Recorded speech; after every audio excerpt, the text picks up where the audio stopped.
हर परेशानी का एक इलाज। एक कहावत है कि डॉक्टर आपकी चोट पर दवा लगाता है मगर ठीक करने वाला ऊपर रहता है। ठीक करने वाले को हम अलग अलग नाम से जानते हैं, फिर हम उसे नेचर कहें, भगवान बुलाएं या सबकॉन्शियस माइंड कहें। आपको इस शक्ति का इस्तेमाल करने के लिए किसी धर्म, जाति या रंग के होने की जरूरत नहीं है। अगर आप भगवान में विश्वास नहीं रखते हैं, तब भी आपका सबकॉन्शियस माइंड आपकी हर तरह से हिफाजत करेगा। जिंदगी की ये रहस्यमय शक्ति सिर्फ इंसानों की नहीं, बल्कि हर पेड़, हर जानवर, सृष्टि के हर जीव की देखभाल कर रही है।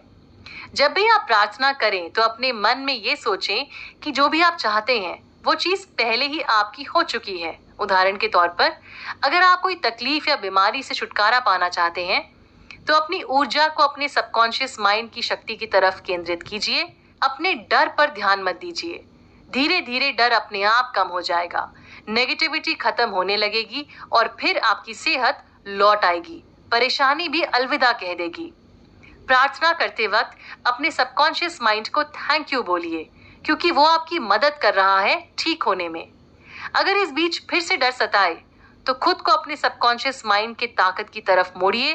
हील होने के लिए आपको यही करना है, डर से दूर जाना है और विश्वास के करीब आना है।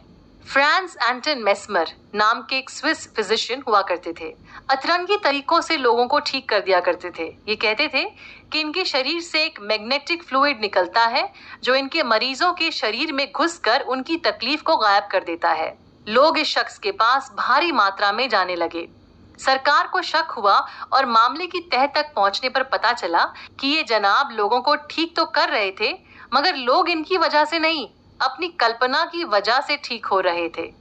सबकॉन्शियस माइंड को दिया हुआ इनका सजेशन और मरीज का अपना विश्वास, यही थी ठीक होने की दवाई।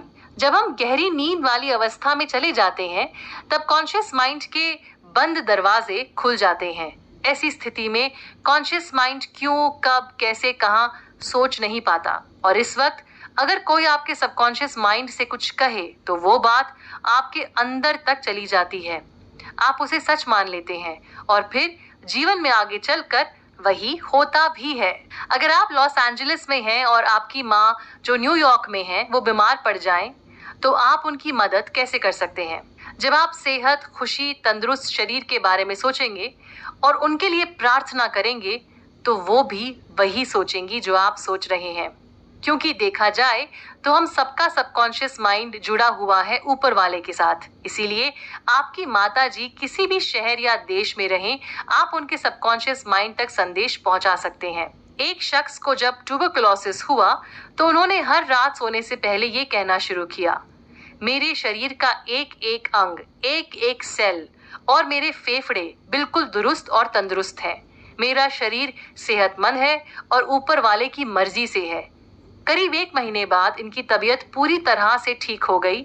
जब इनसे पूछा गया कि ये सोने से पहले ही अपने सबकॉन्शियस माइंड से बातचीत क्यों करते थे, तो इन्होंने कहा कि जब आप सो रहे होते हैं तब भी आपका सबकॉन्शियस माइंड काम कर रहा होता है। इसीलिए आप उसे कोई अच्छा काम दीजिए जिसे वो रात भर कर सके।